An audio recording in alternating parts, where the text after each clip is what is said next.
Hashtag Real Race Talk. It's the Revved Up Sports Show talking local, regional, and national action. Here's Bobby Chaffee and Rodney Rodriguez.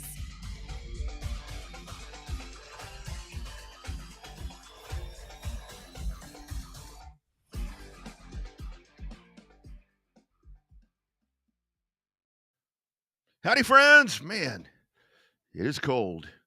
It is way cold on a Monday. It is hashtag Real Race Talk, the Revved Up Sports Show, coming to you live from very chilly Texas, guys. The deep freeze, we always get the tease about things getting cold around here, and you never really know how cold it's going to be. By the way, my name is Rodney Rodriguez. Bobby Chaffee will join here in just a little bit, working on some technical stuff. I think, and just kind of it's kind of a forewarning here as we dive into the show.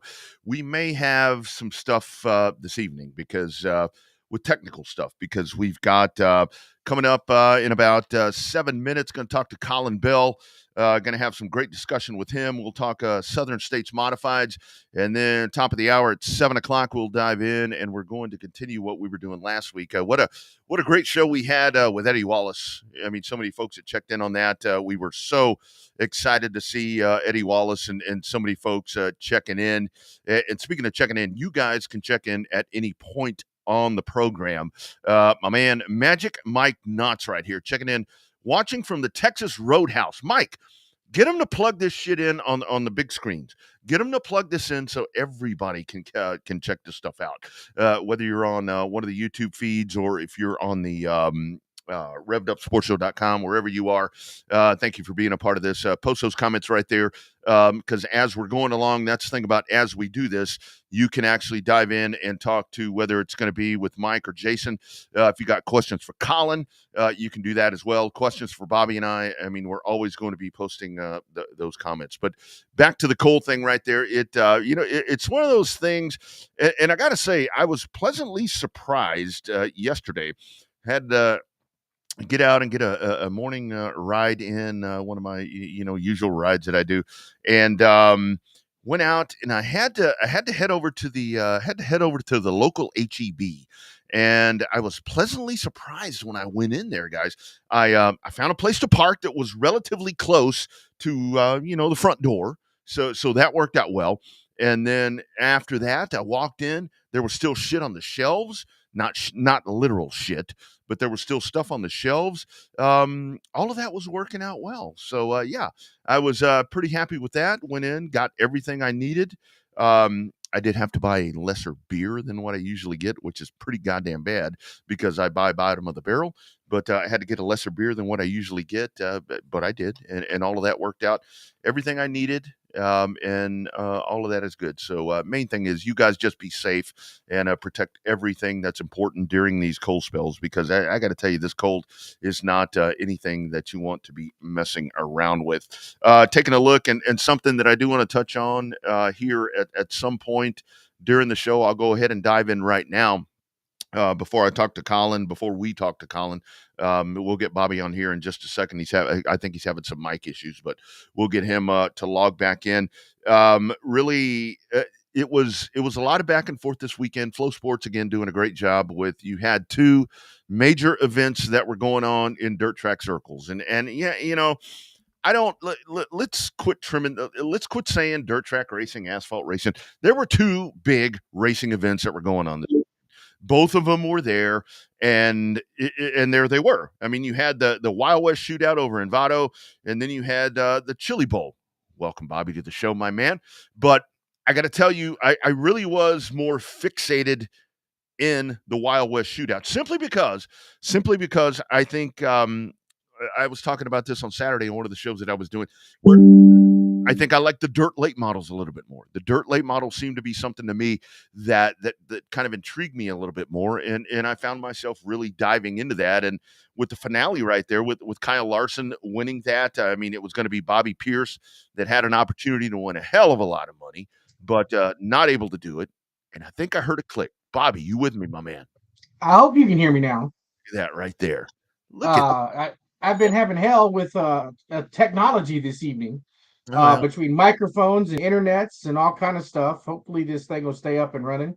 the damn. We always like doing the shows in the craziest weather conditions. So that's a whole thing. Somebody was asking me, it's like, is the I know here with the studio here, it's like can you not do a show? I'm like, dude, I'm like one block off a hospital. My stuff usually always works. It's everybody else that concerns me when we're trying to do these things. Well, you're not far from well, yeah, I guess you are. I'm on the same grid because we didn't lose power during Snowvid. The biggest problem is getting my headset to connect to the new computer. And then, of course, my internet decided to crash, so I had to use my hotspot. So if I start cutting out, it means my hotspot's not working. So that high dollar AT&T fiber internet that worked real good when it first came on ain't working so hot no more. So man, I still ain't got that. I mean, I forgot my drink too. Damn it! I'll have to cut loose and get a drink here in a minute. Bobby, that's the first thing that you got to do when it's show day. You see how I operate. You got to stack them, dude. You got to have that done. And I think I'll be back. Let me go get it. Hold on. That's all right. I'll get back to what I was talking about right there. So you had Bobby Pierce that had a great opportunity right there to take home that bonus money. Didn't work out for him. I mean, all the way to lap 43, it looks like he was going to be the one that was going to be taking that home, but it didn't work out. And I'll be damned. Kyle Larson wins that race over Mike Marlar. He had a really good week down there, or over there, I guess as it is. Kate Dillard, Garrett Alberson. I mean, I want to talk a little bit about that, dude. I know we've got a lot of folks that check in on this program that with the family connection to Garrett right here in our area, but that was a guy, I mean, he was second one night and just tremendous with everything that he did. I mean, he winds up fourth in the finale right there. Stormy Scott. Pierce ends up in the seventh spot after coming back and trying to race his way back in. And I want to give a big shout out to Bobby Pierce. It would have been real damn easy because going to the Chili Bowl, and of course the Chili Bowl, Logan Seavey wins 2 in a row. So Seavey wins that. But I got to tell you there, what I thought was really impressive there with Bobby Pierce, Bobby Chaffee, is the fact that Bobby Pierce got back in the goddamn race. And I know when I was watching the Chili Bowl finale, some guys didn't want to get back in the race. Well, I think it just varies, right? I think you have a big time gap between, I don't want to say competitiveness, because the Chili Bowl is completely competitive, right? It's ultimately a dog eat dog show. So is this Wild West shootout, right? But I think the difference is in the mentality of the racers, right? I think when you have these full body cars, granted that tires poke out a little bit on these super late models and stuff like that, they're definitely an open wheel like the Chili Bowl. When you end up coming through and having contact with a full body car, it's a whole lot different than having contact with one of these open wheel midget cars. So your bell gets rung in the midgets. Your bell can get rung in the full body late model, but there's a little bit more give and take in terms of the amount of damage you can handle when it comes to the actual dirt late model versus the dirt midget. Yeah. Daniel Craig Leatherman checking in on one of the feeds. I can't tell where it is. Why is everyone leaving? This is gold. You damn right this is gold, my man.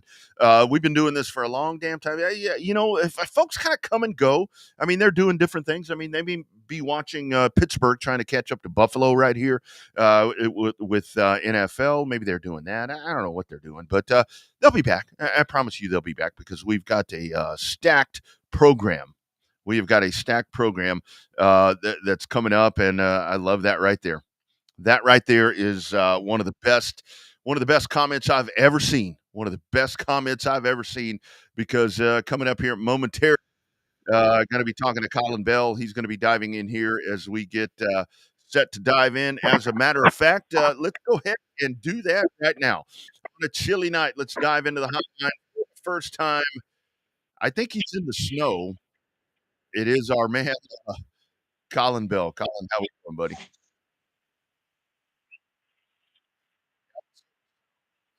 So how's it? How is it over there where you are? Give us some details, man.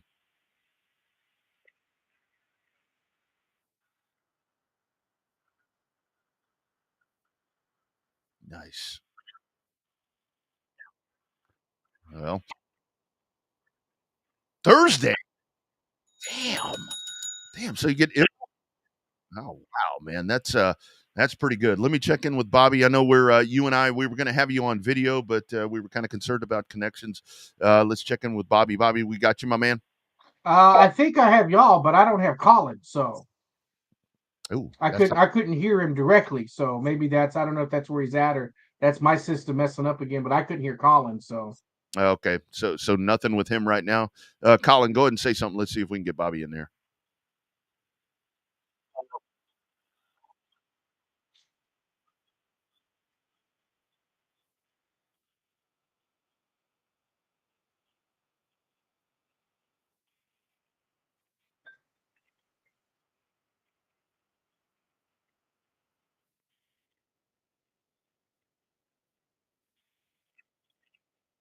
Yeah.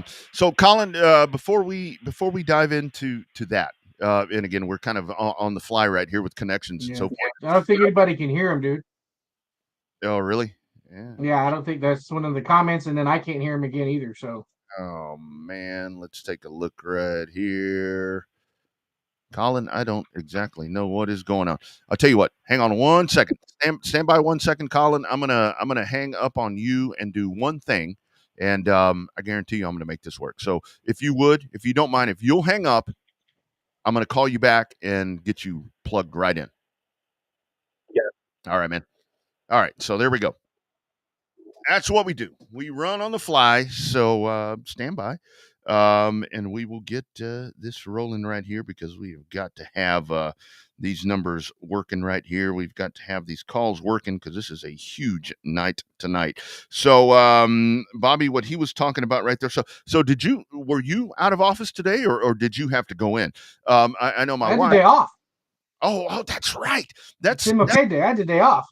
That's the one thing that I kept forgetting is that we were actually in a holiday because, and yeah, I had some folks messaging me that yesterday because I was talking about schools being out and so forth, and it's like, yeah, no, it's a holiday anyway. Oh yeah, I forgot about that part. Yeah, it happens, dude. I mean, it's all good.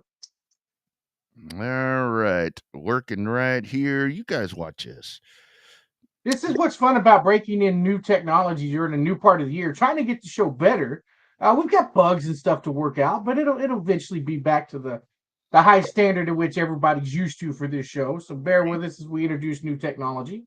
Oh man, we're fixed. Collin, how we doing, man? Doing great. There we go. You got him, Bobby? I can hear him now. All right, A little Collin. light, but I can hear him. The Well, golden tones of Collin Bell.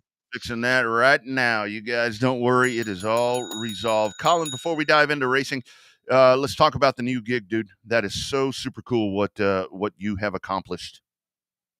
Oh yeah. I've been blessed. Just got a new athletic director position at a small private Christian school over here between Minden and Ruston in Louisiana. A lot of work to do, and going to build up this athletic program, and hopefully in turn build the school in terms of students. We're at about 180 students right now, so tons of room for us to grow. And yeah, if you live in this area and want your child to have a private education where they're taught biblical truths, hit me up. Love it. Love it. So, Colin, what you been doing during this downtime, dude? Rodney and I've been getting a little stir crazy, trying to come up with something to do. Well, luckily we have this show to keep us occupied during the off season. What you had going on other than getting that new gig over there?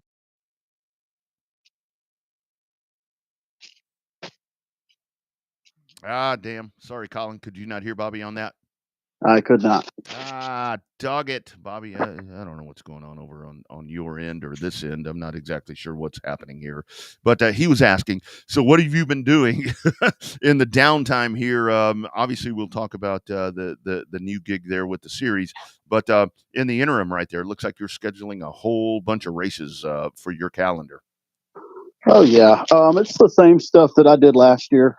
So I'll be back at Arklatex Speedway as the track announcer there, and then I follow the Southern States mods as much as I can. If there's a race at Arklatex that conflicts with it, I'll probably be at Arklatex.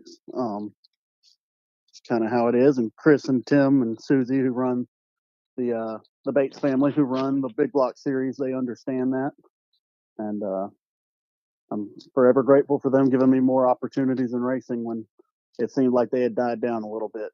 Yeah. But and then Mod War 100 at Waco is going to be another one I'm thrilled to be involved with.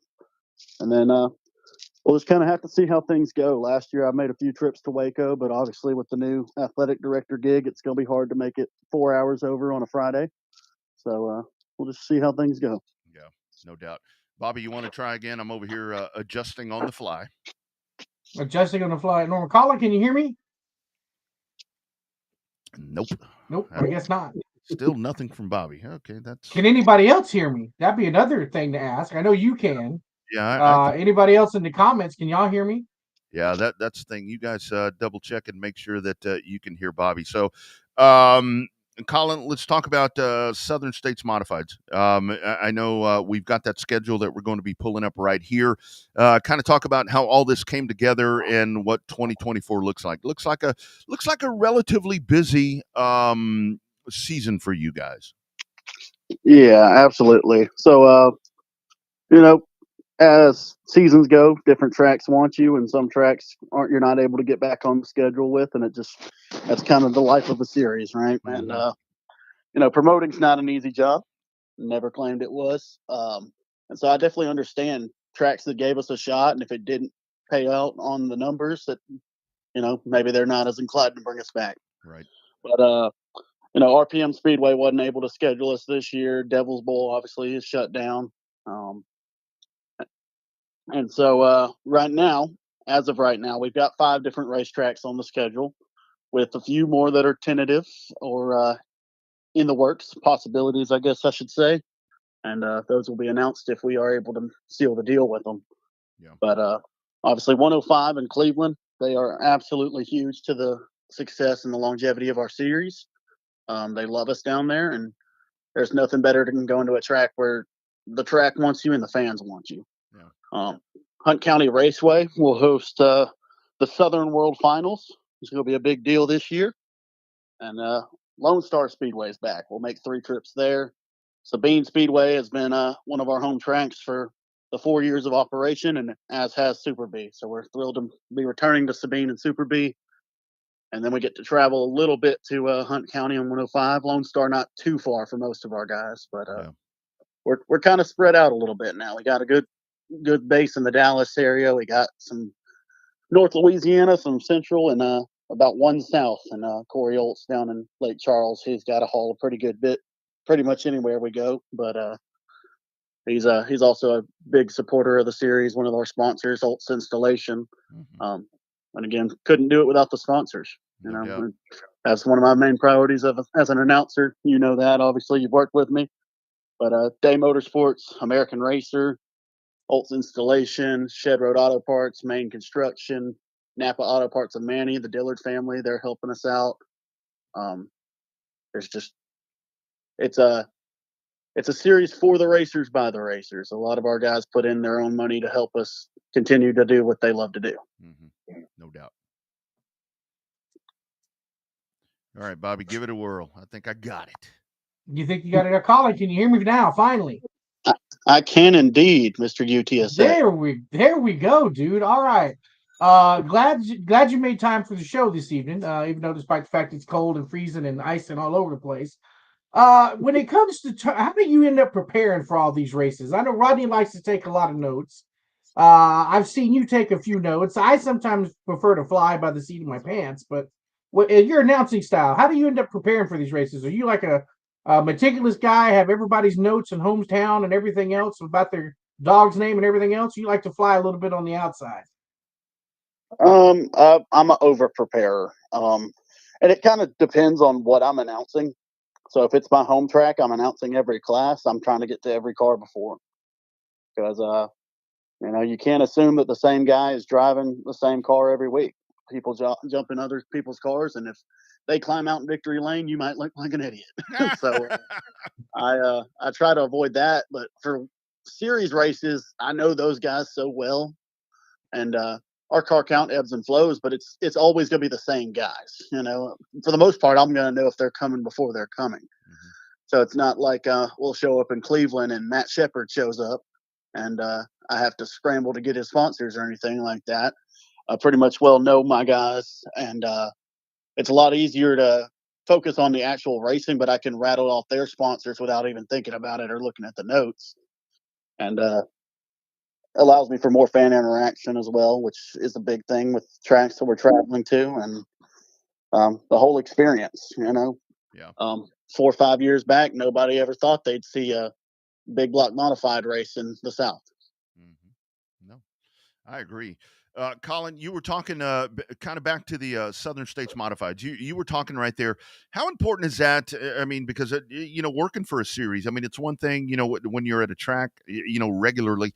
When you do have that home base, I mean, I really think it's important. Traveling series are great, but when you have a home base at kind of the home track right there that you can that you can really kind of set the roots in, that's really important right there, in my opinion. Oh yeah, absolutely. And I love Arklatex Speedway. Growing up, it's always been my favorite track. Boot Hill's been closer to me, but and great racing at both tracks. But just Arklatex always seemed to have just a little bit better. It's the land of the 3 wide for a reason. Yeah.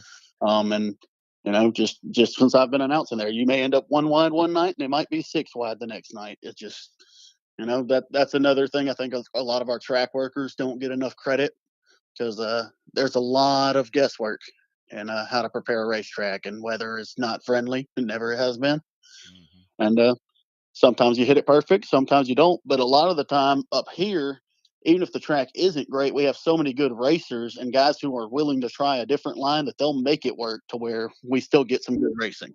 Mm-hmm. Yeah, absolutely. A couple of questions right here. Daniel Leatherman is like blowing you up on here, man. Oh, Lord. Talking about are there track announcer groupies? I'd love to know that. I would love to know that. I think in my younger days, maybe there were, but what about now? I mean, you travel a bunch. Oh, wow. So for context, Leatherman is the golf coach at Jacksonville College, where I was coaching basketball last year. So that is Sweet. the deal, and I'm still trying to get him out to a racetrack. Hopefully we can do that next year. But not for me. I got the fiance. I'm getting married in a month and 2 days, and definitely no need for groupies. Yeah, no doubt. And we got Bobby back. I think you're good, my man. Go ahead. I think so. Good Lord. What all did I miss?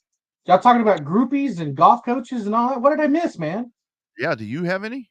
Yeah. I mean, actually, she's not logged in. I mean, I've heard there's been a few over the years. As long as we've been doing this, there had to be a few of them that are trying to cling on to the backside. I mean, it happens. Mine are all men. So I don't know what that means, but whatever. Yeah, I think more haters than groupies. Yeah, there's a few out there for all of us. So how do you get over that, dude? How do you handle that, Collin? I mean, like with social media, we get like an instantaneous reaction where, oh man, this guy sucks, or who's this new guy behind the microphone? Do you just brush it off and keep on going and not let it change who you are? Or are you one of those that puts it on the shoulder and you're like, man, I got to make everybody happy? It depends for me, really. Because I've been one when I first started announcing, which was 2 years ago.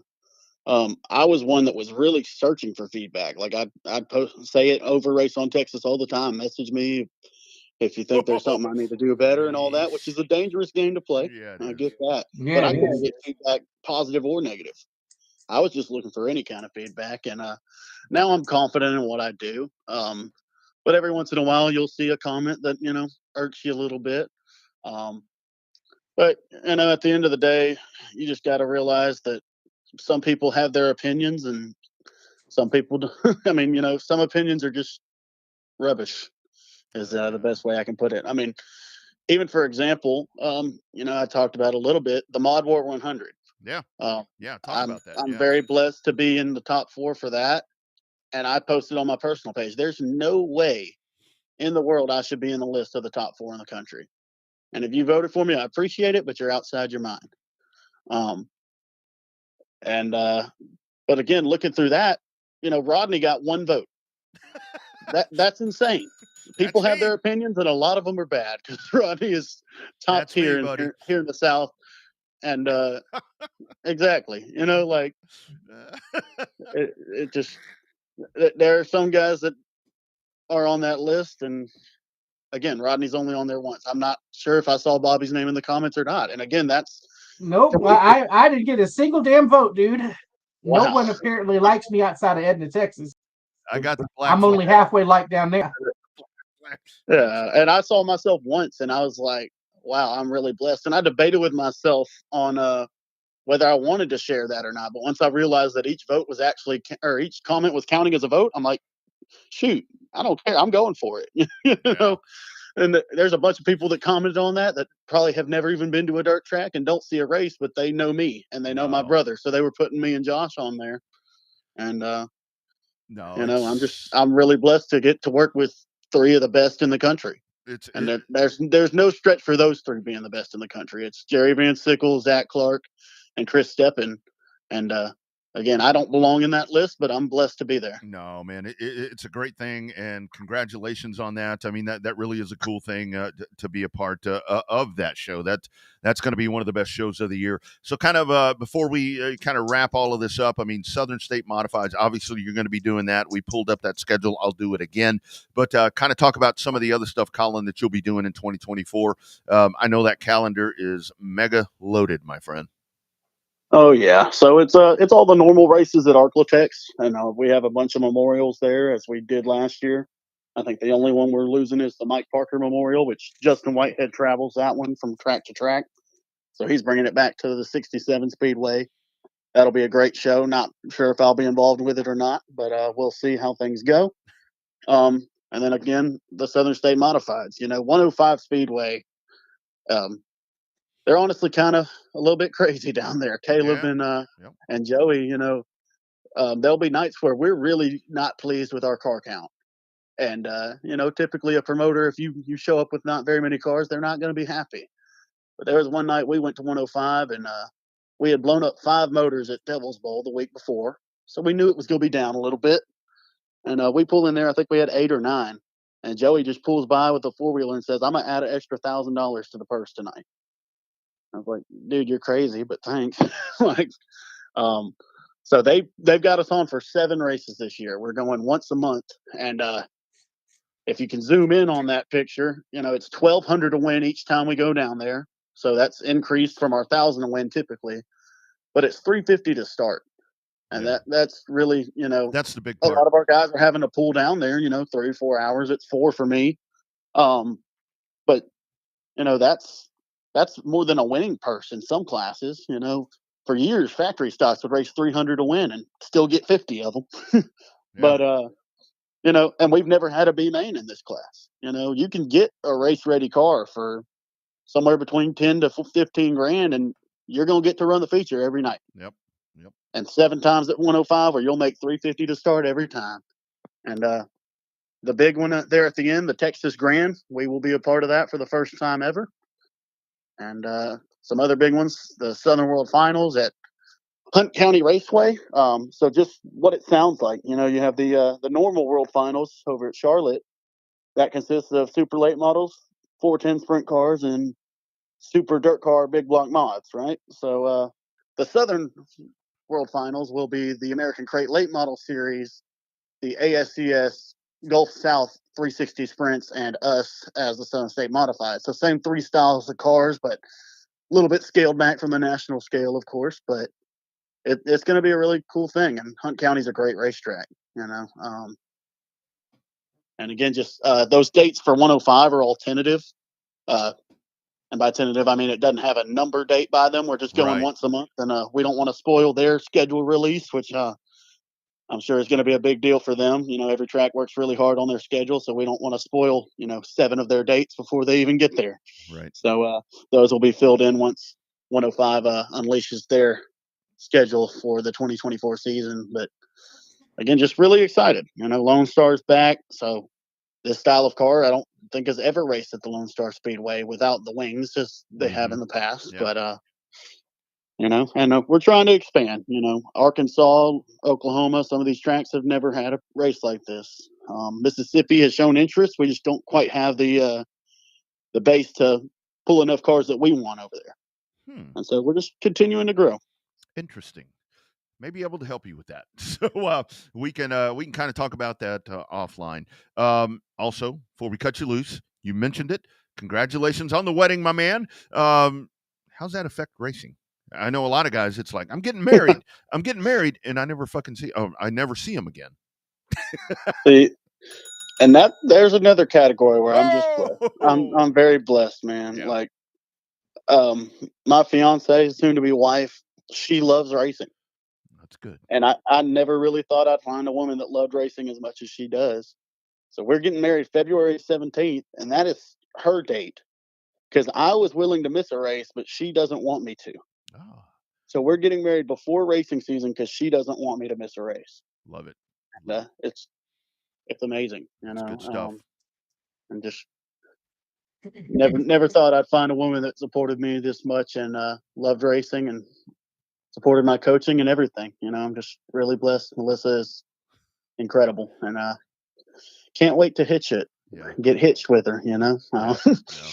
And that's super awesome. It's going to be an amazing year. Yeah, no doubt. All right, my man. Congratulations on the new gig, on all the gigs, on the marriage gig, all of that. Sorry about the little bit of a hiccup right there. We'll talk again before. I got one thing to add for that, Rodney. Yeah, go ahead. A little shout out to David Forbes, who runs our series and is sponsor of the Shed Road Hard Charger. He used to have T-shirts because he was a sprint car guy, and he was a wing modified guy. He had shirts that said, "If you ain't winging it, we ain't bringing it." Nice. And that's what we're doing on the show tonight. We're winging it. And now David runs with us without the wings. So come full circle. But I love it. Appreciate y'all having me. Looking forward to a great 2024 season for the Southern States Modified Series and the Arklatex Speedway presented by Genuine RV and Power Sports. Listen to this guy. And I tell you that. I'm telling you right away. Just got it. Yeah. I love it. All right, my man. You got open air here anytime. Just hit me up anytime you want to do something, man. Yep. Appreciate you. You got it, man. Take care. There he goes. Collin Bell. Got it all worked out right there. So it's super good stuff. I like that Southern State Modified Series. We were talking about that last week. I think that the fact that with modifieds and all that, and especially what they're doing right there, I think they're gonna put a pretty good hit right here that needs to happen. Well, wouldn't it be great those guys together with the stems modifieds? Say a place that's really fast, like say Cotton Bowl. That'd be one hell of a show right there. If you get the Southern State mods with the Southern mods, that could be a hell of a show right there. You could find a sponsor to put up some big time money for that. Yeah, no doubt about it. I mean, you really could. I mean, that would be one hell of a show right there if you would be able to put all of that together. Coming up here momentarily, going to talk to Mike Balzer, then Jason Oates as we run with internet problems, everything that we're doing right here. We continue to just kind of roll on. And as a matter of fact, right now, let's go to the hotline because we've been talking about, with that San Antonio page, with everybody so electric about everything that's been going on. Kind of it's happy, but at the same time, it's kind of sad that we're looking at all that, but we're enjoying the good times. And here's a dude right here. I know I watched him a lot of times, and this is definitely a San Antonio legend. Welcome to the Revved Up Sports Show for the first time It is my man, Mike Balzer. Mr. Balzer, how we doing, sir? Oh, just fine, Rodney. How are you doing? Oh, man, Mike, I am doing well. First and foremost, how's everything in California? It's sunny out here. It's definitely not freezing back like you guys are back home. That's for sure. Nice. It's still a little cool in the morning, but Yeah. got the sun. They got the sunshine tax going on to pay for the sunshine out here. There it is. That's exactly right.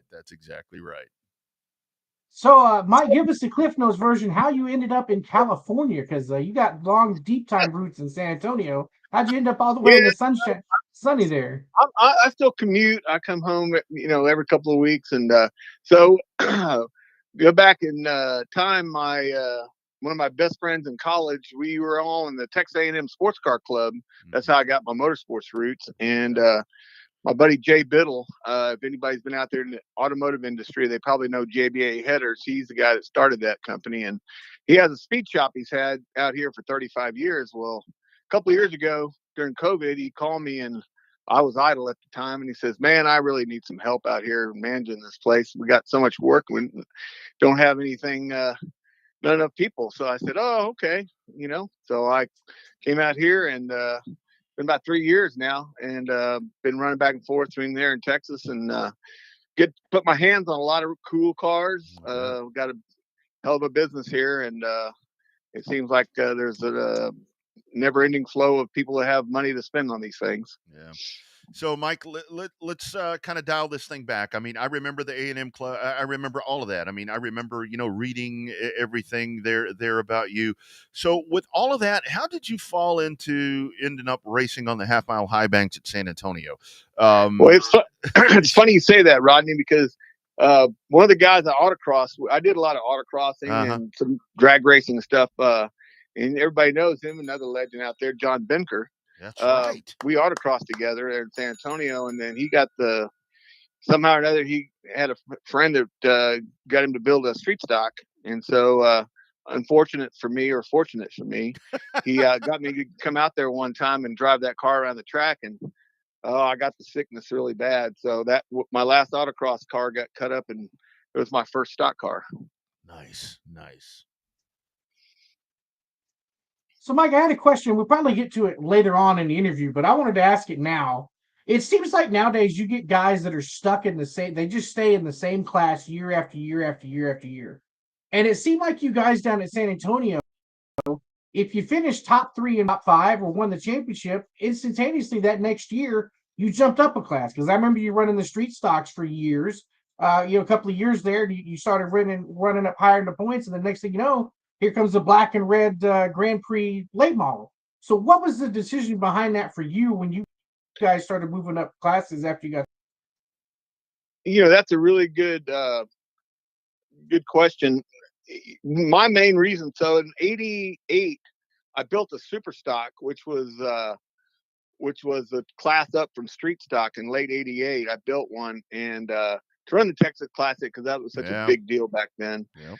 And then in '89, Neil Upchurch had the super stocks tour with the late models and run around the state.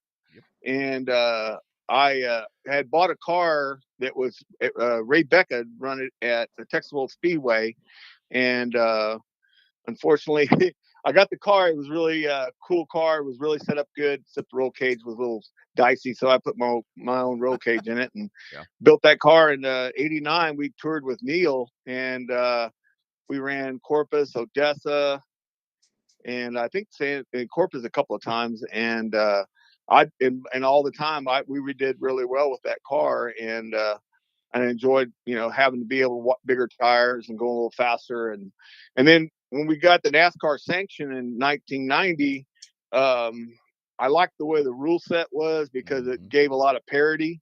Whereas the rules prior to that were just kind of a monkey see, monkey do of all the tracks. Yep. And they're really, most of the time you ask a guy why they wrote the rules, they say, well, that's the way we've always done it. But NASCAR had a real defined set of rules, and I enjoyed that.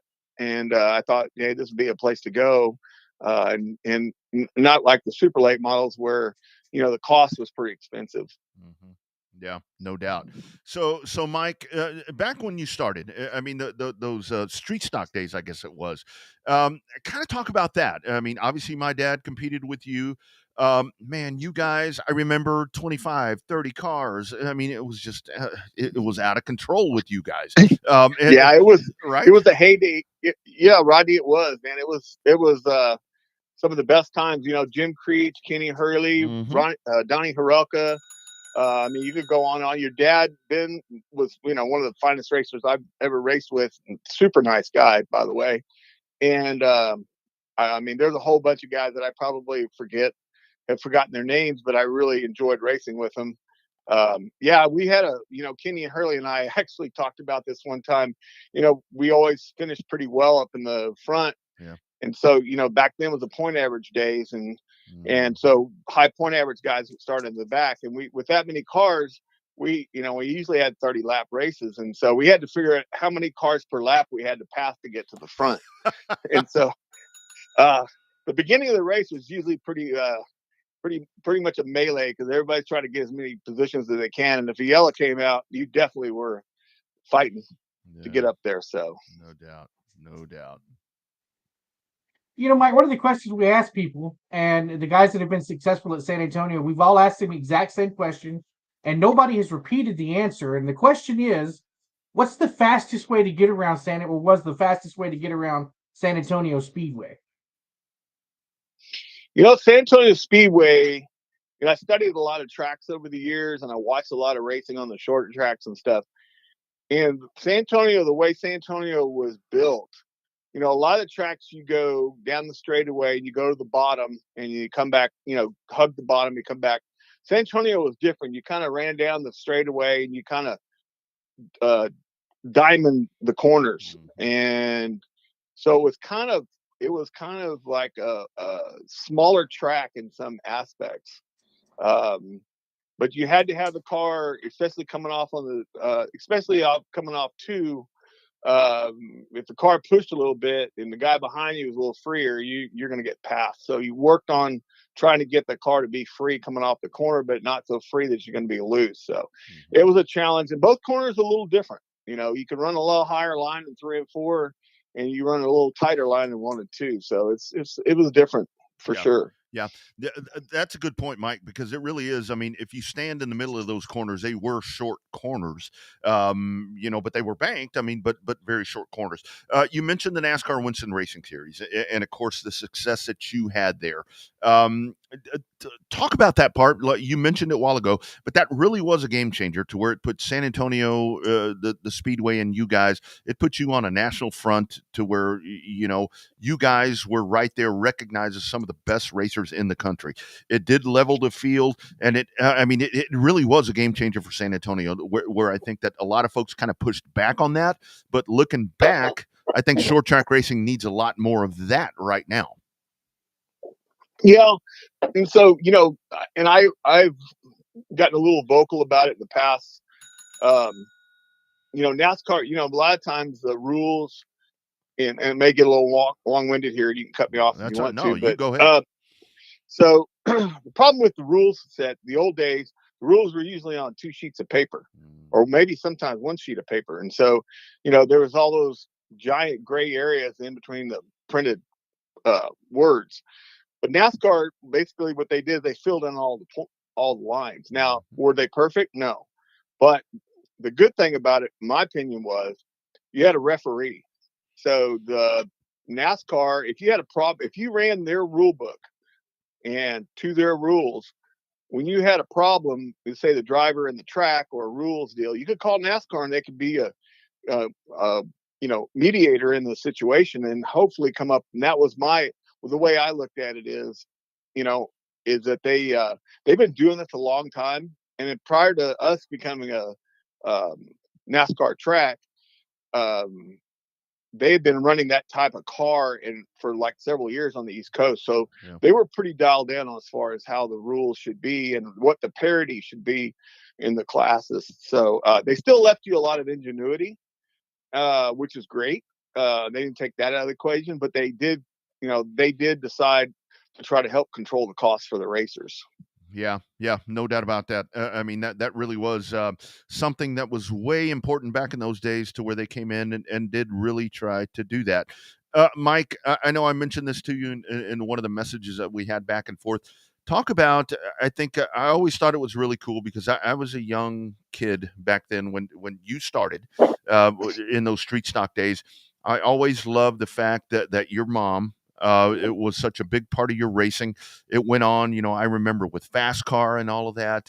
Talk about that important part for me, because that's one of the Oh, lasting impressions of Mike Balzer to me, was your mom. yeah, she was the head of my crew. She was my biggest fan, and actually, she was my biggest sponsor. To be honest with you, people didn't really.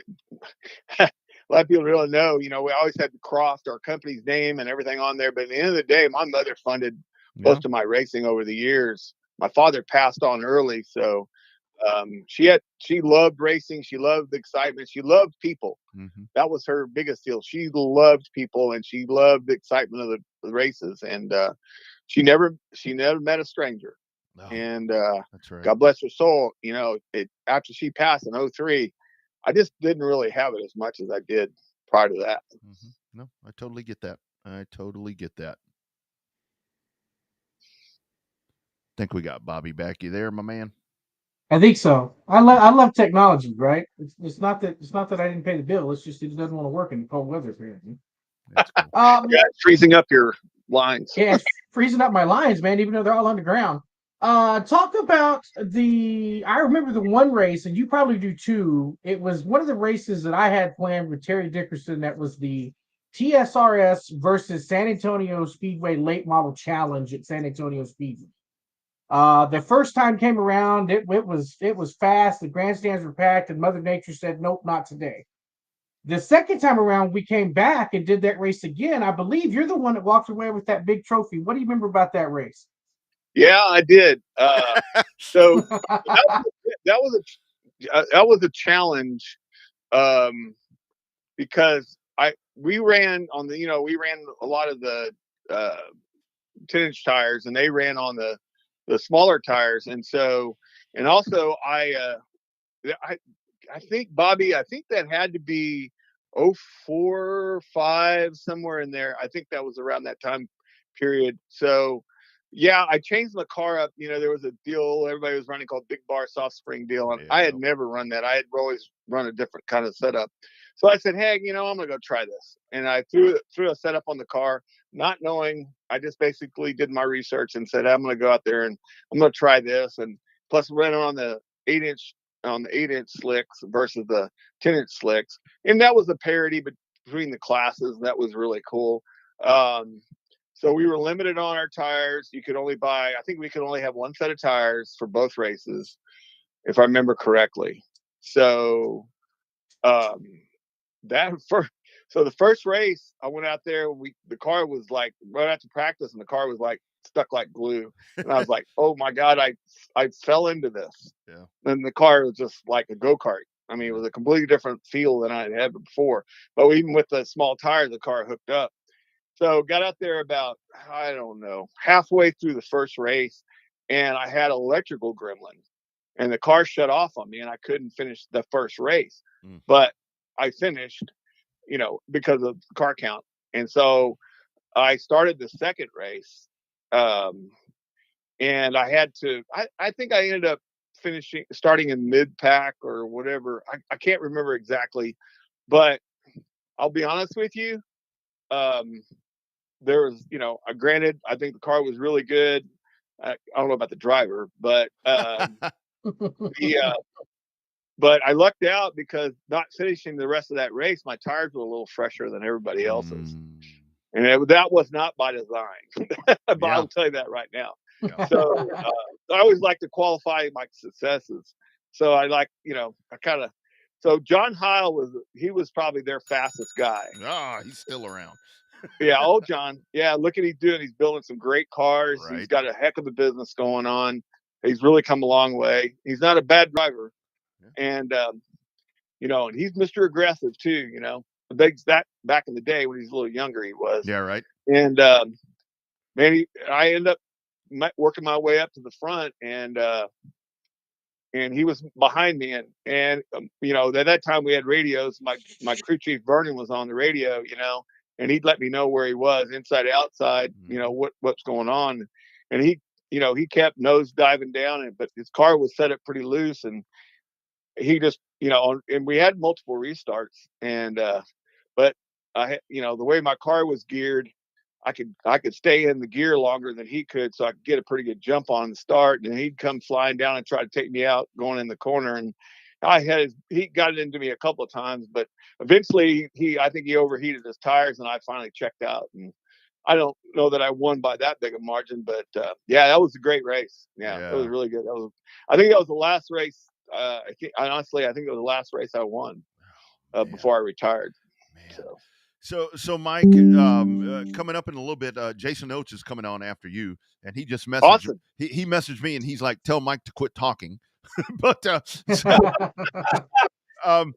talk about those drivers, man. I know we were talking about NASCAR Winston Racing Series and late models and all that, but man, those cars. I mean, yourself. I mean, you mentioned Donnie. I mean, the list goes on and on and on, man. Oh yeah, that was a Kenny Neal, Jason Oates. You know, the Bindleys, you know, all those guys, great racers. You know, I think they all made us work harder for it. You know, got to remember, if you're winning all the time, you're not going to try to go any faster other than the guy in second place. Yeah. So when you get a new guy coming in, and all of a sudden, oh man, you know, Brandon Bindley did just that. You know, he went and dominated in street stocks and came up there, and you know, very talented driver, and you know. He basically, you know, in the late 90s, early 2000s, and he basically, we were finishing second and third, and you know, we had to learn. So it was awesome back in those days. Really, a lot of good racers, and you know, we even had, you know, I'll be honest with you, you know, some of the late model guys, Rick Rapp came in, ran with us for a while. And they all, you know, John Kelly ran with us a little bit. You know, they got humbled a little bit. You know, the cars weren't, you know, you didn't have overpowered. You had a limited motor, you know, and it was a lot about handling, a lot of that strategy. So, and the Barkers, you know, David, you know, you know, they were great racers. They put on a show. Scott Jerkins, of course, Donnie. I mean, Pat Lane, you know, we became very close friends. He worked with me. We raced really hard against each other in the early 90s. So a lot of great racers back then. No doubt. Hey, before I forget, did you guys talk about the Timberwolves sponsorship yet when I was having my technical gremlins? No, sir, we did not. Well, Mike, we got time, just a little bit of time left for you. Talk about that Timberwolves sponsorship. I know there was a unique situation and how that deal all came about for you. Yeah, that it happened. It was kind of a deal that they were looking for guys in different parts of the country, and you know, I don't remember exactly how I stumbled upon that, but I saw something come out there, and I reached out to the guys on the East Coast. He was a sponsor. That there was multiple teams at that time. You know, they were on a Bush team, and they had other guys, and you know, I kind of sent them my resume where we placed, you know, regularly in the racing and things like that, and they basically said, hey, we'd like to come on. And they, you know, it wasn't huge money, but, you know, we got great, you know, we got uniforms and, you know, all decals, and, you know, it was really a really cool situation to have that supplement and a little bit more professional, you know, type look to our team. And it was really nice to represent those guys out there in the field. Yeah, and in Victory Lane, because you did that a hell of a lot of times, Mike. In that green, it was in that green car, in that green car. By the way, the green car was supposed to be, you know, unlucky, and my rule of thumb was everybody's afraid of full moon nights. That was my lucky night because I was in a green car.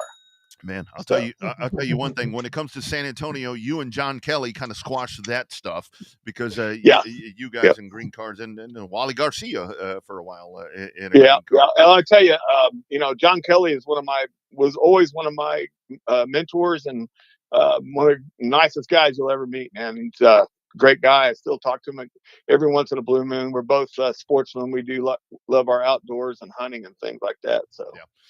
So, Mike, do you miss this stuff? I know a lot of folks, we talk to them here in Texas, and they're like, well, maybe I'm going to go dirt track racing. I mean, do you miss this? I mean, I know you said you retired, but is there any chance that we see Mike Balzer back behind the wheel again? Actually, honestly, Rodney, I am behind the wheel. About 3 or 4 years ago, I bought a car. I got back to my autocross roots. Nice. And autocrossing has now become a big deal. What we run is a Classic American Muscle, which is basically an unlimited class with a 200 treadwear tire. And there's a lot of series, both here on the West Coast and all across the country. And it's huge. The pro touring mantra of cars is big. Swap cars, swap suspensions. And actually, honestly, right now, I actually have a C4 Corvette that I'm building out here with one of my old motors from my late model, and it's actually I'm going to a race this weekend. So look at that. It's like drag racing with corners, basically what it is, and you got really tough competition out there. So no, I still got it. I still got the need. I just don't have that. I'm old. That's I know Jason's probably mad at me right now, but his brother-in-law and I, Audie Howe, were sitting on the beach about 2 or 3 years ago with some younger racers. We just happened to meet up down at the coast, and we were talking, and he was going, Mike and I both, we had two, we raced 21 to 26 weeks a year. We had 2 jobs. And they go, what are you talking about, 2 jobs? I said, yeah, we worked all week at our business, and then we went and worked all night on our race cars. So it was taxing on the family, but we built a big family. I like that. I appreciate, a lot of the racers I raced with eventually all came and worked with me. Mm-hmm. And I always had the adage that if I can trust them with my life, I can trust them with my business. Absolutely. Yeah, that was some of the most fun I ever had working for anybody. Was working with you, Mike. That was a lot of fun working with Jim and Kenny and everybody down there in San Antonio when I first got down there. So that's a lot of fun. I still remember the good old Croft days. Yeah, Bobby, we appreciate you guys too. It was great working with you. I appreciate you guys continue to push it. I know the motorsports, as far as circle track racing in Texas, is kind of shrinking. Other than the dirt tracks, we have one asphalt track that we don't know what's going to happen to it. But I'm sad for the young guys that don't have that opportunity like we did in the old days. I think back then you had cars that were readily available. The junkyards don't have those old cars in them anymore. They're all too collectible now. Yep. The only reason that my buddy out here is known for Mustangs. I told him why all the Mustangs are so plentiful is because we cut up too many Camaros and Firebirds and Novas and everything. Yeah, absolutely. That definitely is what happened right there, my man, because we definitely wore them out at pick and pull right down the road from the racetrack right there. Yeah. Mike, thank you for jumping on here. It's been a pleasure. Let's keep in touch. And again, thank you for so many great racing memories and being just one of those dudes that I love to talk to, man. This has been a lot of fun. I appreciate it, Ronnie. Thank you, Bobby. Thanks, Mike. You got it, man. Take care. Take care, Mike. Bye-bye. You bet. There he goes, Mike Balzer. Oh, man. That dude right there, I got to tell you, it was always a lot of fun. He was always such a class act, like he was talking about there. He raced the year my dad, and think about this, the year that my dad really dove into racing, it was like Mike Balzer, Kenny Hurley. I mean, so many guys that have made such an impact in racing in San Antonio that Dad dove in with, and they were all so fucking nice, Bobby. That's a whole thing that I go back to when it comes to racers now, to where I'm like, just be good dudes, because those guys were all so nice, and they were all really good.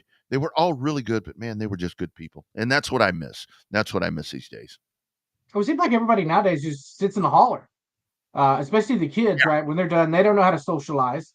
And nowadays it's so everybody's kind of close on everything they got. Nobody wants to give away any speed secrets. Yeah. Well, back in the day, you were loaning out parts, you were loaning out tires, engines, carburetors, headers, you name it. If the guy had it on his trailer and somebody needed it in that class, chances are that night it was going to get borrowed. It was going to get put to the test, and then that was reciprocated throughout all of that. It was always that way up until racing started getting real expensive. I mean, racing has always been expensive. You and I talk about that all the time, but it wasn't, when it was the mid 2000s when it got real expensive is when you started seeing people not be so nice to each other. Mm-hmm. Yeah. And it was back in the day. And the other part of that is those guys appreciated it. I mean, it really was. It was just a brotherhood, sisterhood, whatever you want to call it. And like he was talking about right there, I know I mentioned it, his mom, because I really was. I was just a very young kid when we went to San Antonio. We didn't know anybody. And we started meeting people, and Miss Balzer, Miss Mary, she was one of the people that I would get to the racetrack, and she would always come to see me, give me a hug or whatever, just a good person. Man, that was so nice. That is Mike Balzer. Great conversation right there with him. Coming up, we are double timing on the San Antonio Legends. Jason Oates is coming up. But first, a word from the folks that make this show possible. Hey racers, Phil Whipple here with the Revved Up Sports Show. For the past year, you've heard us talking about our partners over at Generation Race Cars. I'm proud to say they're back again this year, and they're off to a great start. Generation Race Cars, located in Springtown, Texas, continues to offer new chassis body combos all the way to turnkey sport mods and limited modifieds. All cars are built the same as you've seen in Victory Lane with drivers like Alex Hickam, Jeff Shepard, and Dean Abbey. All customers are valued and treated equally, so why not join the winning team? Justin Long is committed to giving each and every customer the time they deserve, along with a commitment to bring quality into every build. If you're ready to join the team, give the guys over at Generation Race Cars a call today at 817-528-2947. You put a lot into your racing program, so why not take it to Victory Lane with Team GRC?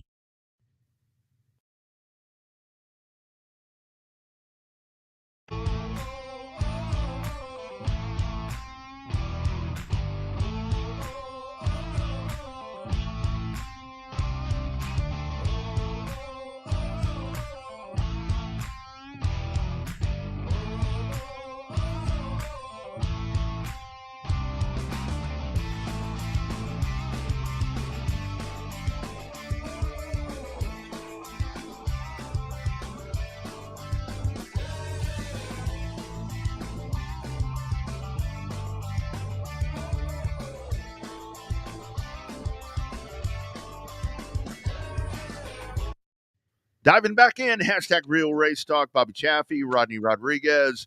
Already talking to Collin Bell. We had Mike Balzer. Jason Oates is coming up in just a couple of minutes.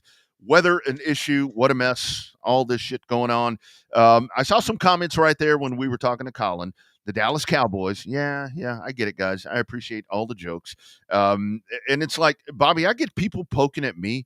I mean, even you guys in our chat group are all our dudes text group. And it's like people poking at me. I'm like, y'all look at what I'm posting. I fucking think it's funnier than anybody else. I knew this was going to happen. Oh, Dallas. What a mess. I tell you. Oh, God. The Texans was a surprise for me. I was happy being on the Texans fan wheel there. You know me, I haven't jumped off of it. Sometimes I laugh about it too. But, Dan Campbell's going to win Coach of the Year with his job with the Lions. But the real Coach of the Year in NFL needs to be DeMeco Ryan. Because what he did with a rookie coach and a rookie quarterback and came back and won a division after losing to the Carolina Panthers one week. That's pretty good after all that. Yeah, there's no doubt about that. I mean, that I saw that when there was a lot of back and forth in the game there with Cleveland and the Texans, to where it's like, who's going to be the Coach of the Year? I mean, it should be DeMeco Ryans. I mean, even if Houston would have lost that game, it should still be him. I mean, they were. I mean, what a job right there. I mean, that is unbelievable that happens. I mean, you don't see that happen very often, and man, I like that. I like that a whole lot.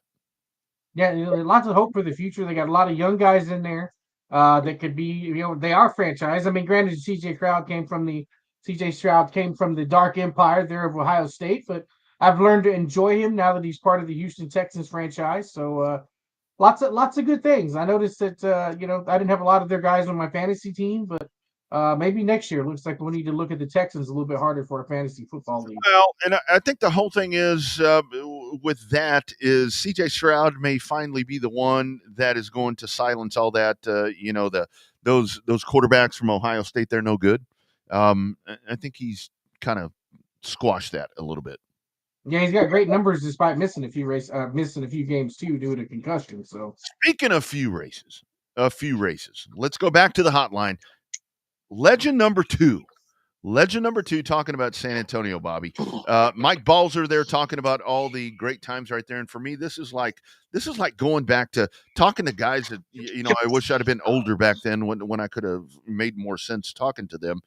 How about welcoming into the Revved Up Sports Show, my man, was a all-star, 5-star race, Jason Oates, my friend. How you doing, buddy? I'm doing good, Rodney. How y'all doing today? Dude, we are good. We asked Mike the same question. He's over there high rolling in California. I know you're not. You in the snow yet? Ice? What the hell you got going on over there? No, it's all right here. We got a little bit of cold weather today, but it's a little colder tomorrow. But we worked a little bit today. Had to come home early. Yep. Okay, Jason. We've got a lot of questions about the racing shit, talking about SAS and all that good stuff. Before we go into that, talk about what you're doing now. You've got one of the baddest ass places that I am going to go visit very, very soon. Talk about the RC stuff, man. Man, about 4 years ago, me and Justin bought a little of the RC car, just a basic one. We got into that. We bought 5 of them. Me and the kids would play with them out here. We'd have little races. Then we started getting deeper into it. I didn't realize there were so many RC racers out there in the United States and all over the world, really. We started going to different tracks. There were some places the other side of Austin. I mean, we go up there and there's 200 to 300 cars show up. These are not your RC cars you buy at Walmart or something. These are really professional, really professional cars. You got to build them. You got to maintain them. Just end up being a lot of fun. Justin said, man, we need to build a track so we can practice on. So we built the track. We started practicing on it right here in my front yard. I can look out the window and see it right now. We got lights, everything. Awesome. And then we got into the other track here locally. It's RTHQ over on Nacogdoches. They were shutting their dirt track down, part of it. So we started taking over, and next thing you know, we have people coming to our track and racing and just having fun. Yeah, that's what it's all about. That is what it's all about. So we can have up to 2 weekends ago, we was supposed to race Sunday, but of course it's too cold. The weekend before, we had 50 cars show up here to race. These are cars, they're off-road cars. We have jumps. We have, it's 100 by 200 foot track. You got a driver stand you stand up on and drive. We have some professional guys come out here and race with us. It's just not your play toy. We have kids come out during the week and have birthday parties and run around the track. But when it comes to racing, it's serious racing. Sounds like it. See, Jason, it seems like it's a lot easier to run an RC car than it was a regular late model back in the day. But it still seems like late nights at the shop, that's the same thing, whether it's an RC car or a full-blown NASCAR late model. Oh, it is. With your late model stuff, you're up all night working on it. RC cars, it's a little bit easier, a little bit less money, but it's still the same technology. You look at a super late model back in the day, and you look at my race buggy that we run. Yeah. They have coilovers. It's all about the same stuff. You still have to work on them just as hard to be at the front of the pack that you did in a late model. Man, so Jason, just kind of talking about this for somebody that wants to get involved with this. I mean, you were talking about. I mean, these aren't. I've got a remote control car here that I know it's just a generic or whatever. What's like an initial investment to do something like this to be half-ass competitive? I mean, it's one thing. It's just like racing where you can have the best car and you can't drive it. What does something like that cost to be a part of? So all the cars are pretty much cost-wise. I mean, when you run a late model or something, you can spend a lot of money to make yourself faster. But these cars are pretty much bought. You put them together. You can start out with your basic stuff, and it's called 10 scale class. You spend $600-700, get the good stuff, and come out here and have fun. Then you get into my class or nitro class, then you're talking $1,800-1,900. Buy tires every week, but it's just, I mean, you still can have fun and get out there and race. Nice. That's crazy. Well, Jason, we'll transition over to the full-size old school cars here. So tell us about your first memory at San Antonio Speedway, if you could think that far back. When we say, tell us about San Antonio, what's your first memory? That's the question. What's your first memory of that big old half mile? First memory, I went out there on a Saturday night helping Audie Howe. It was my brother-in-law at the time. We went out there and raced with him. We had no idea what we were doing. Audie hit the wall a million times just because we didn't know what we were doing. Yeah. Throughout that, we'd learn to be a lot better than what we were. Yeah. So Jason, I remember back with you, you did like a bomber, the bomber class, whatever they called it, and even those little bitty old 4-cylinder things. I remember the number 25, Hal Crane and rigging. I mean, y'all fucked around with everything back in those times.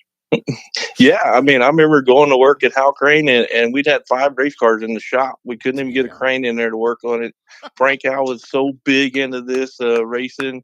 He's the one that got me involved. I mean, it's a 4 garage deal, and it was full of race cars, and all the operators would be like, man, we're going to work on our cranes at it. We were like, we ain't got time for that. Put that aside.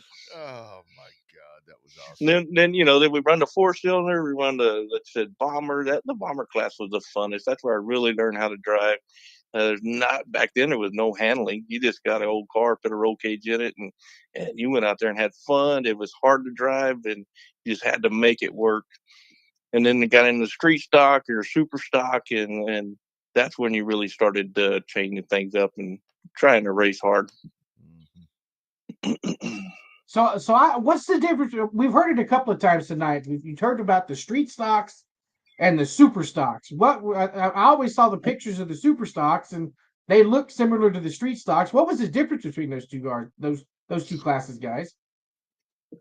Well, back in the day, the street stock was a stock car. You had to have your floor pan in there. You had to have all your stock stuff. The weight jackers came in every once in a while as the class grew. But then the super stock was more of a late model car then. Still had your stock body, because we didn't have the aftermarket bodies back then. So, it was just a late model class of the day. Yeah. Okay, got it. So Jason, I mean, we were just talking to Mike right there, because Mike started racing with my dad. He raced with you. My dad raced with you for a little bit. They're in super stocks.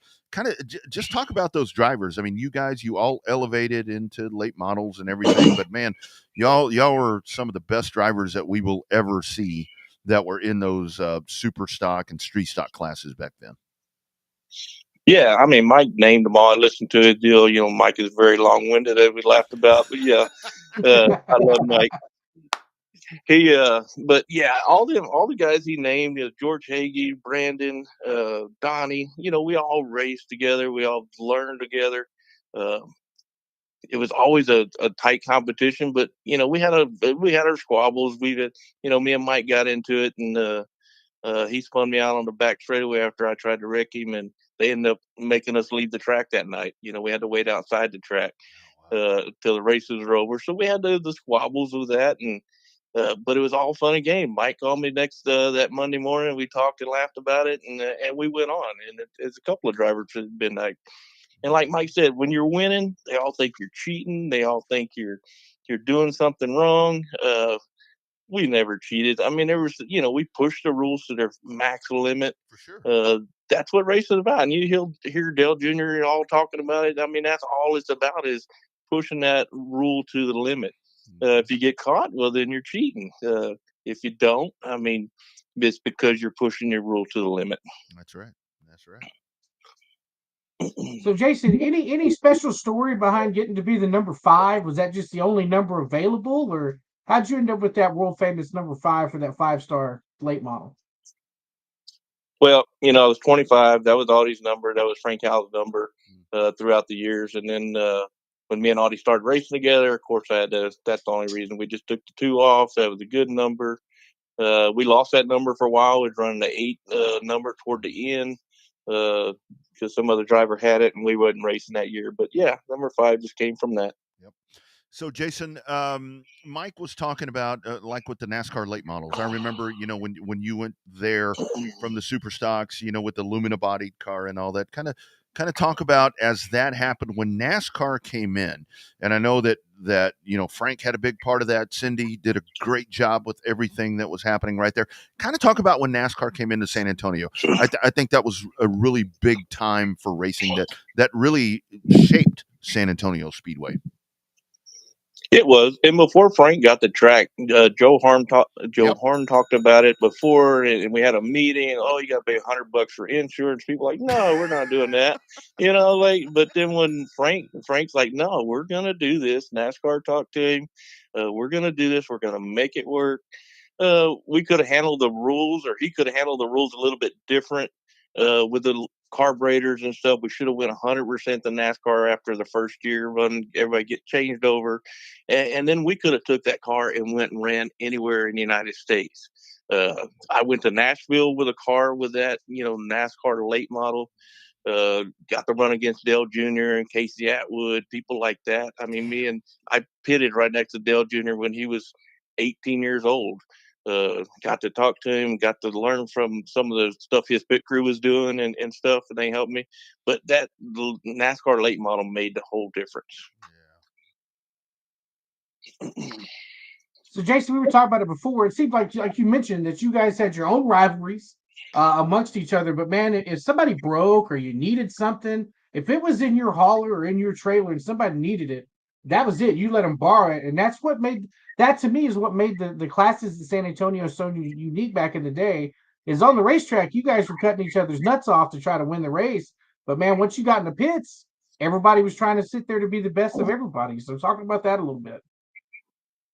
Oh, it was. I mean, anytime you broke down, you were walking around. If you didn't have it, you walked through the pits and people were digging through their toolbox. If it was something little, if it was a transmission, if it was a motor. I mean, Justin went out there and raced and blew a motor. Joe Armadillo rolled his motor out, the spare motor out, and we put it in Justin's car and raced that night. It's just whatever it takes to get you going. You get on the track, you're going to race, you're going to have arguments and fights after a race, just like NASCAR does. But at the end of the day, you're going to call that person the next day or what have you, and talk it out, and everything's good for the next weekend. Jason, you were talking about those NASCAR late models, and I think kind of what Mike was talking about right there, to where those cars, I mean, they look really good, but man, it really did showcase you guys as the driver, because I mean, that they didn't go. I mean, they just, you had to sit there, pedal that thing, and try to make it go around that big ass racetrack, because they were limited on power. You just had to drive the hell out of it as much as you could.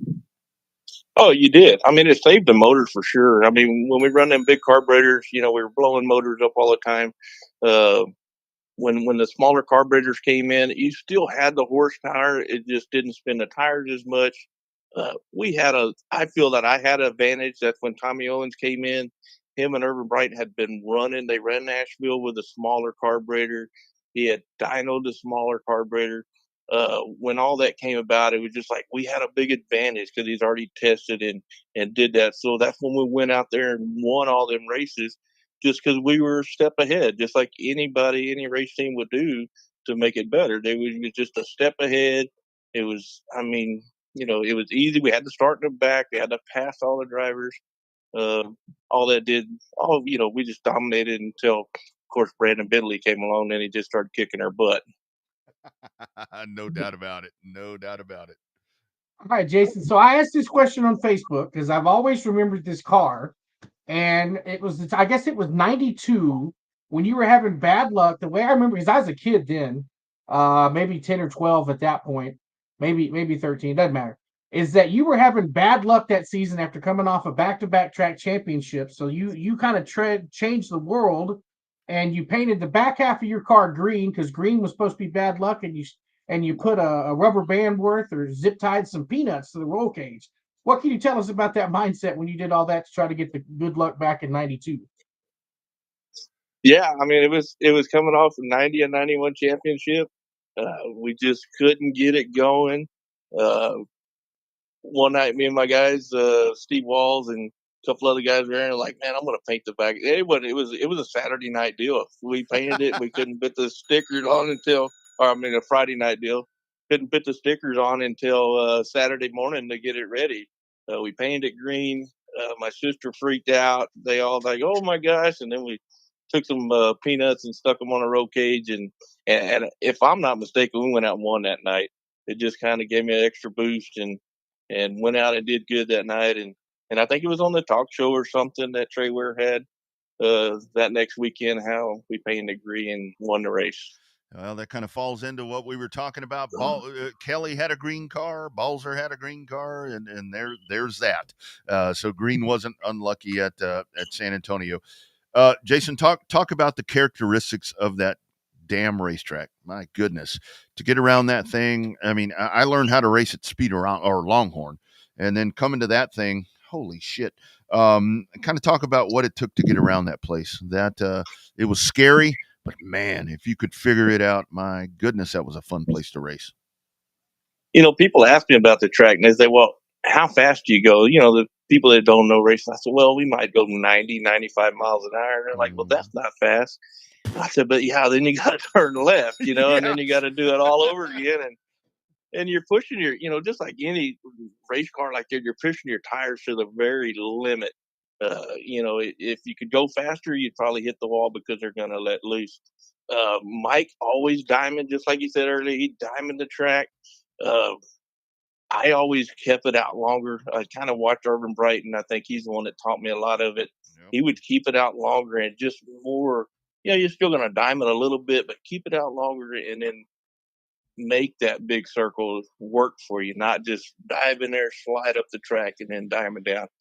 And when the super late models come, once I started doing it, a lot of super late model guys came in and they were telling my crew chiefs and stuff like, hey man, look at what Jason's doing. He's staying out longer. He's keeping the momentum up, and it just makes it faster around the track. Yeah. And I think that helped me a lot. No doubt.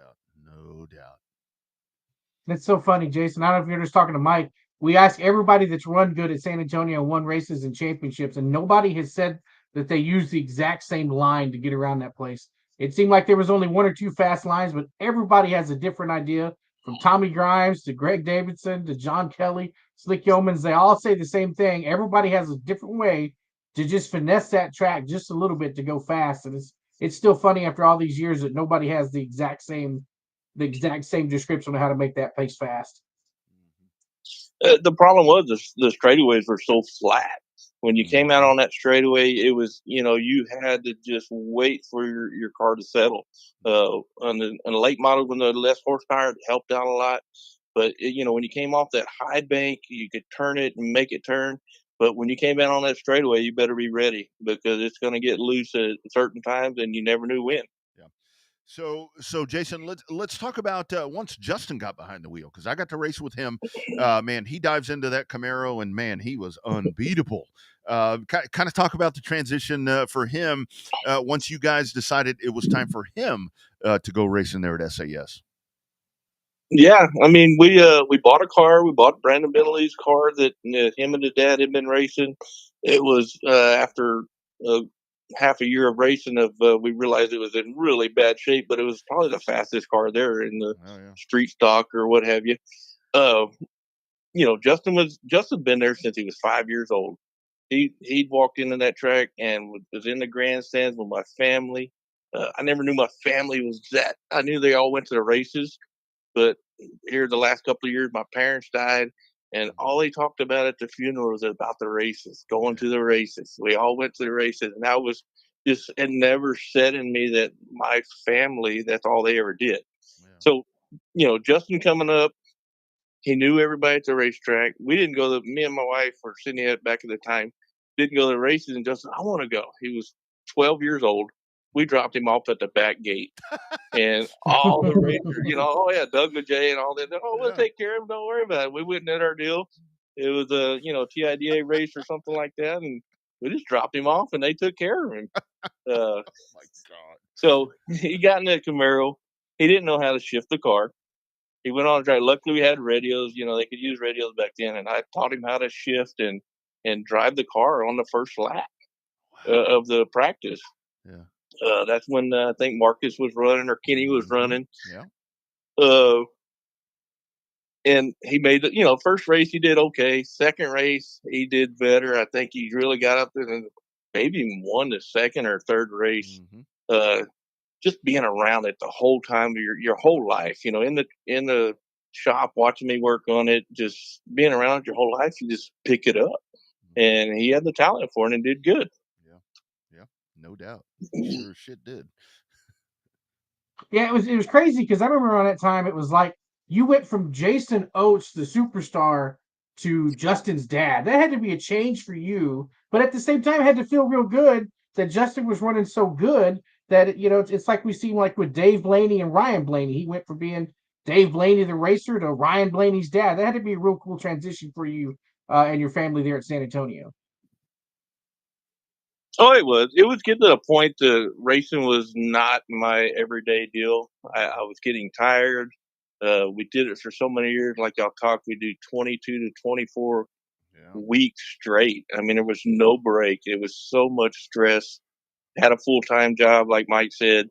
You get home every day. Sunday after the races, you think, oh, it's a relaxed day. No, it's a day to rip your car apart. See what you got to order, because back then didn't have internet. You didn't have all that stuff. You had to call your guys, manufacturer, and say, hey, I need this or that. Send it to me right away. But getting Justin in it and watching him race, he won the back then they had the the Winston short track. What was it? Short track. Yeah. Weekly racing series or whatever. He won that second tier, hands down. Went to Nashville with him. He thought he was. He was the best in that series at the time. Yeah, he was. So Jason, for you, biggest win of them all. You won a lot of races here. I mean, we talk about San Antonio, but it was so much more than San Antonio for you. I mean, just let's say biggest moment, because you got to do a lot of badass things because of what you did at San Antonio. What was the biggest moment for Jason Oates in that racing career?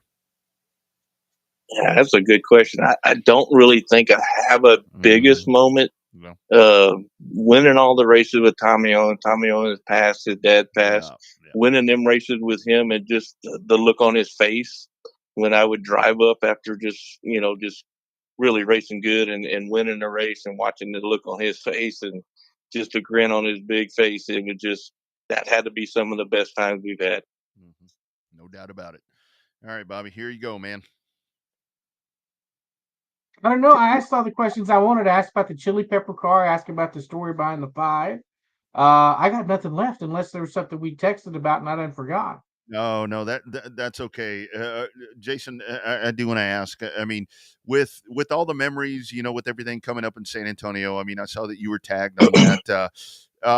Just thoughts on that, man. What a place that was. I don't know how much you follow, with the racing now, but man, we had a really cool thing back then, didn't we?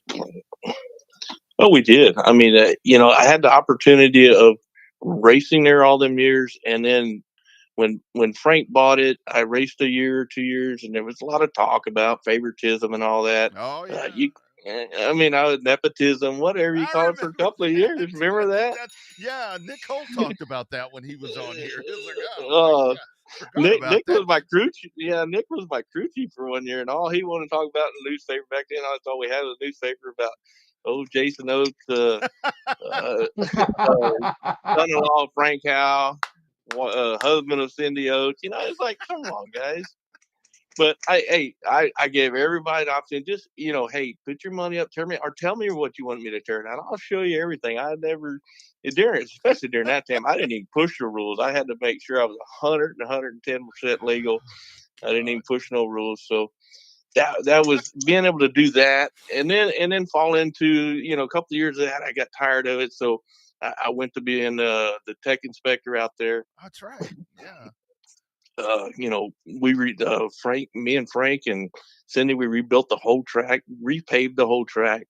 We had they were fixing the walls. We were all out there fixing the walls, and then they had some big loaders come in there and screw the track all up. So we ended up repaving the whole thing. Frank spent a lot of money on it just to make it a better track, and that's some of the things I enjoyed about it. Wasn't that the cool part, Jason? Talking, man, I forgot about that nepotism thing. What wasn't that? I mean, when you guys went in and did that, I mean, God dang it, that place got really badass. That was a lot of money that you all spent to bring that thing to where y'all wanted it to be at that point. I mean, I can remember it being $250,000 just to repave that. I don't think Frank's ever said that or anything. Yeah. I know it was $250,000, but that was back a long time ago, where it would be a lot more than that now. Yeah, I mean, the track needed it. The track was rough. We fixed the back straightaway. We poured concrete on the dip back there. It lasted a couple of years. It came back up, but I mean, just fixing it up and just trying to clean it up like it's never been clean and fixed up before. We repainted the whole thing, just everything that we've done, just trying to make it better. Isn't that the thing, Jason? People forget that shit. That thing was built on top of an oil field. It's like kind of hard to. It's going to shift around a little bit. Yeah, and the grandstands. The grandstands almost fell down a couple of times there back when they first built it. So we put big old high beams on the backside of it. Put the new press box up there. I say it's all Frank, but I was working there at Hal Crane, so I was out there 90% of the time doing it and helping make it better. We redid all the bathrooms. It just trying to make it a better place. Mm-hmm. Yeah, absolutely, man. What a time it was. What a time it was. And that's a cool part. All the pictures that I see of people that they break in there and take pictures. Those grandstands look damn good on the backside. Yeah, they do. Jason, hey Bobby, you find my T-shirt, Bobby, or no? Do I need to send you another? I was looking for it, and I found a couple of old school Lone Star Speed Zone shirts. I found a really old San Antonio shirt that was basically torn to shreds, but I could not find my 5-star racing shirt that you had, or that I bought from you back in probably, I guess, mid-90s maybe. Yeah. So last year during Christmas, it wasn't this Christmas, the Christmas before, we were at my mom's house. My mom had passed away. My dad was still alive. We were having Christmas, and my family went in the back room. I didn't know what they were doing, and they all came out. There was probably 15 of them, all dressed in Jason Oates racing stuff. That was like, oh, that's awesome. It just killed me. I couldn't believe that they would do that, or even my dad had all that stuff, jackets, shirts, flags, big old banners. It was awesome. Oh man. So we're quick on a story about the 5, Jason. So back in the day, we always got our soccer numbers based upon the letter of our last name. So being a C, I was always up towards the front. Luckily, I was always number 5. The year I was number 6, I sucked. But watching you race in San Antonio and kick ass was one of the reasons I still wanted to be the number 5 car today, is because I was always a 5 soccer player. Then when I was a kid going to San Antonio, watching the red 5-star car kick ass, I always wanted to be number 5 after that. So that's the reason I'm still number 5 today. So that's kind of cool. It's kind of coming full circle. Yeah, that's cool to hear that. Yep, there it is. Jason, man, let me tell you, I'm hoping that we get another race reunion going on for San Antonio, man, because I know I missed the first one, but I want to get down there and let's. Man, this has been a good time. Lots of good memories. I love the insight. Like I tell everyone that comes on here, we got to do it again because I know there are so many more things that we can talk about. And the good thing is, it's all the gloves off. We can talk about whatever the fuck we want to talk about. Exactly. Yeah. And I had John Kelly came by the other day. John had talked to me on the phone about a trailer or something. He said, "Man, I want to come by and talk." I was like, "Just come by the shop anytime at the Affordable Trailers." And he came by and we sat out in the shop for an hour and just talked about old stuff. And I said, "Man, I gotta get back to work." "Oh, remember this time?" He just kept on and on. Oh man. Hey, John, I gotta go back to work. So we had fun talking. Well, let me tell you. I forgot about Affordable Trailers. I need a bed cover on my new truck. I forgot about that. There it is, right there. You go. Yeah. Let me tell you, Jason, we can take this shit show on the road. Maybe we can find some evening we can sit around. I got a lot of microphones, and we can all sit around and tell stories. I'd love to hear all you guys together just telling San Antonio stuff, drinking beer. Man, we will have a good time. No, we can do it here at the racetrack at our house here. Just come on out and we can get all the old guys together and we can have a good old time. It's on. It's on. We're going to have the official reunion. Who cares what anybody else does? You heard it here first, so it's going to happen. Jason, there you go. We'll make it happen, brother. Thank you for being a part of this, man. Always a pleasure to watch you race, and thank you for being a friend, and love everything that you've done out there. All right. Thank you, Rodney and Bobby. You got it, man. Take care. Thanks, Jason. Bye-bye. You bet. There it is, dude. It's on. I'm going to clip that part and post it on the San Antonio Race Reunion page. It's in the works. And I think we probably should do it before when's all the racing start? March, April? Well, February. So HMP starts March 9th. I-37 starts March 9th. And then the Race Ranch has the ASCS National Tour the first weekend in March. So, yeah, it'll be right about that time. So, okay. Well, I think we need to make that happen right there. Man, how cool would that be? Road trip. It'd be just like it was at the Derby, man. All we needed to do was just take one recorder and one microphone and set it right in the middle of all those guys talking about how it was back in the day, and it would have been radio gold. Oh man, just having those guys talk about, oh well, I may have bent the rule here. Oh, I cheated here.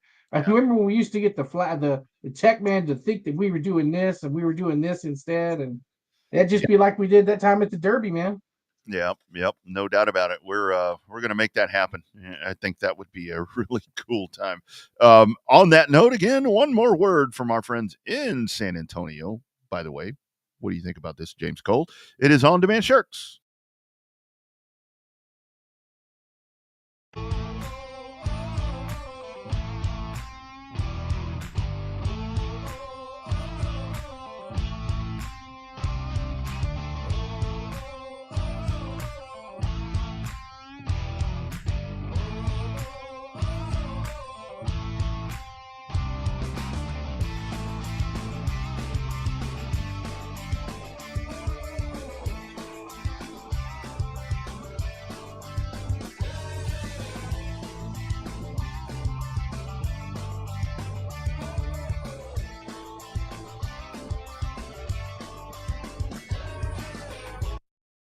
Great stuff, Jason Oates. Let's catch up on some of the comments right here. Milton Hope has been having a good night tonight, checking in with some of all the names that he was calling out there in all his years there at San Antonio. Made the switch to race director, pace back and forth along the pit lane wall. Yeah, I can only imagine right there. Milton, that's a dude right there, man. That was a lot of years. He called a lot of damn good names back in those Winston Racing Series, and happy belated birthday to Milton, by the way. 67 years young. That's right. Happy birthday to Milton. So I thought he turned like 50. Man, he looks good. He looks good for that age, doesn't he? I hope I can look that good when I get to 50. Well, you got that shit right. I'm 50 and I don't look that good. Here's Kenneth Meredith checking in from up here. I remember going back to that track when it first opened. Wasn't old enough to go in the pits, and me and my dad and my brother Tony, we all stood for the national. You know what? I posted, if you go to the San Antonio Race Reunion Facebook page, I actually clipped it this morning, the words of Neil Upchurch. Actually, I have that. I may try to find that. Well, I don't think I can pull it off of that machine to this one. Neil on our show, Bobby, you remember him talking about that? And when the first night in August of 1977. Yep. That was a fun interview. I enjoyed that night with Neil. Wish we could have done it part 2. Yeah. Yep. Here we go. Look who's checking in right here. Oh, he's going to be there. He is going to be there. Johnny T, we will let you know how this is going to happen. And you'll be a part of it too, because your dad is one of those ones there. I saw a list where folks were listing all the promoters that did amazing things right there. And man, you go back and look at that. I mean, listen to what we talked about tonight. I mean, they were talking about, obviously right there, about Frank, both Franks, Joe Horn, came up, and when I was clipping that thing from Neil Upchurch, I mean, when you talk about Texas Racing Champions and all that stuff, it was Joe Horn that had that idea. I mean, lots of good stuff right there. And you know, that San Antonio Speedway, it's one of those things to where you go and everything that, and I do mean everything that happened at that place. Wow. What a place. What a place. It's kind of like we joke about some of the best racers came from came from Corpus, but oh good Lord, the breast stories. Holy shit. The best stories I've came heard, from San Antonio Speedway. I've heard that the breast stories are pretty good too. They are. Those were at the College Station. That was in Texas World. Those stories because of the water fountain and the soap in the water fountain and stuff like that. The wet t-shirt contest. I've heard some press box stories about San Antonio with whatever, but we'll talk about that at the reunion. That's what we're going to do right there. Super good stuff. All right. Check the comments one more time before we dive on out of here. The jalapeno. There it is right there. Jalapeno. Oh, the Radickies. That's right. I mean, those folks did a hell of a job. It was one of those things to where Bobby, one of the last races that they had there, one of the in the rejuvenated effort there when the track came back, I finally got to go to Dos Pedros. Finally got to go to that place and have some Mexican food. I remember it was a really cool time. Not cool in the sense of the way it happened, but the races got rained out on Friday. I think it was the second race coming back. And so we went to Dos Pedros, and it was myself. I got to hang out with the Queen of Queens, Janet Moore. Tim Self was there. We sat around and a lot of folks came by, and we just told old stories about San Antonio. And that's what we're going to do at the reunion, my friends. Coming up quick. We can make it happen pretty damn fast. Coming up quick. Let's put it all together. Great program. Collin Bell checking in, talking about everything that he's doing. And, of course, and Balzer checking in right here on the Facebook message. I want to read this. This is Mike checking in. Thanks to you and Bobby for taking me down memory road today with San Antonio Speedway. Appreciate us keeping it alive. That's what we do. That's what this show is all about, my man. Yeah, that's what it's about, having a good time and keeping it alive, all of it. Keeping the memories alive and keeping the good stuff, the brand new stuff that's waiting before us alive, too. Mike Balzer as well as Jason Oates, and we will sign off with this final comment. The Bean Bandit. Checking in once again. He has been on this program before, and going to have him at the reunion. All right, Bobby. Cold weather. You working tomorrow? What you doing? I probably got to work from home. I don't think they're going to cancel it since we got this newfound technology to work from the house. But I don't have to drive into Austin tomorrow, so that's good news. Yeah. That is a very good thing. A very good thing. All right. Thanks to all of our friends for checking in tonight. This has been fun, from Collin Bell all the way down to Jason Oates and Mike Balzer and everywhere in between. Really cool conversations. All right, you guys, y'all be safe. This cold is the real deal. So don't mess around with that. And we will do it again next Monday. # Real Race Talk. He's Bobby. I'm Rodney. Thank you all for making this the show, right, Bobby? The show. The show started it all.